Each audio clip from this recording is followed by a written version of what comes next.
আসসালামু আলাইকুম। ওয়ালাইকুম আসসালাম রহমতুল্লাহি ওয়া বারাকাতুহু। নবীজি সাল্লাল্লাহু আলাইহি ওয়াসাল্লাম বলেছেন দোজখের বেশিরভাগ অধিবাসী মহিলা, কারণ তারা তাদের স্বামীর প্রতি অকৃতজ্ঞ ছিল। তবে বর্তমানে আমরা দেখি পুরুষরা অনেক অপরাধ করছে, যেমন ধর্ষণ, তারপর খুন, এরকম অনেক অপরাধ। আপনার মন্তব্য? হ্যাঁ, মদ পান করাও বলেন। বোন প্রশ্ন করলেন যে নবীজি বলেছেন যে দোজখের আগুনের বেশিরভাগ অধিবাসী হলো মহিলারা। এর অন্যতম একটা কারণ তারা স্বামীদের প্রতি অকৃতজ্ঞ ছিল।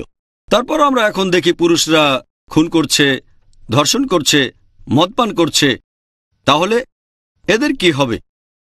যদি আপনি ভালো করে দেখেন, বর্তমানে পৃথিবীতে বহুবিবাহ নিয়ে অন্য প্রশ্নের উত্তর আমি বলেছি যে পৃথিবীতে পুরুষের চেয়ে মহিলা বেশি।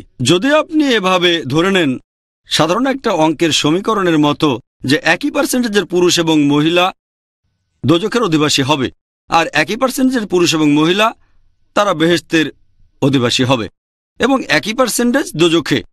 যেহেতু পৃথিবীতে মহিলার সংখ্যা বেশি, দোজখেও তারা বেশি হবে, তার মানে বেহেশতেও মহিলা বেশি হবে ইনশাআল্লাহ। কারণ আরেকটা হাদিসে আছে, নবীজি বলেছেন প্রত্যেক পুরুষের জন্য কয়েকজন হুর থাকবে।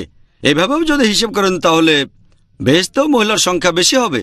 তাই এত বেশি হতাশ হবেন না, এখানেও কিছু ভালো জিনিস আছে। আমাদের নবীজি বলেছেন যে বেশিরভাগ মহিলা দোজখে যাবে। এর অন্যতম একটা কারণ হচ্ছে তারা স্বামীর প্রতি অকৃতজ্ঞ ছিল। পুরুষরা কোন কারণে দোজখে যাবে সেটা এখানে বলা হয়নি। হতে পারে খুন, আমি জানি না, তবে সেটাও হতে পারে। সব পুরুষই তো খুন করে না, তার মানে এই না যে পুরুষরা দোজখে যাবে না। তবে মহিলারা যে দোজখে যাবে তার অন্যতম প্রধান কারণ হচ্ছে তারা স্বামীদের প্রতি অকৃতজ্ঞ ছিল। এ কারণেই এখনকার দিনে দেখবেন মহিলারা স্বনির্ভর হওয়ার জন্য চেষ্টা করছে। এই চেষ্টা করতে গিয়ে তারা কোরআন সুন্নাহ থেকে দূরে সরে যাচ্ছে। হাদিসটা ঠিক আছে, তবে তার মানে এই না যে পুরুষরা দোজখে যাবে না। আর বেহেশতেও মহিলাদের সংখ্যা বেশি হবে না। আশা করি উত্তরটা পেয়েছেন।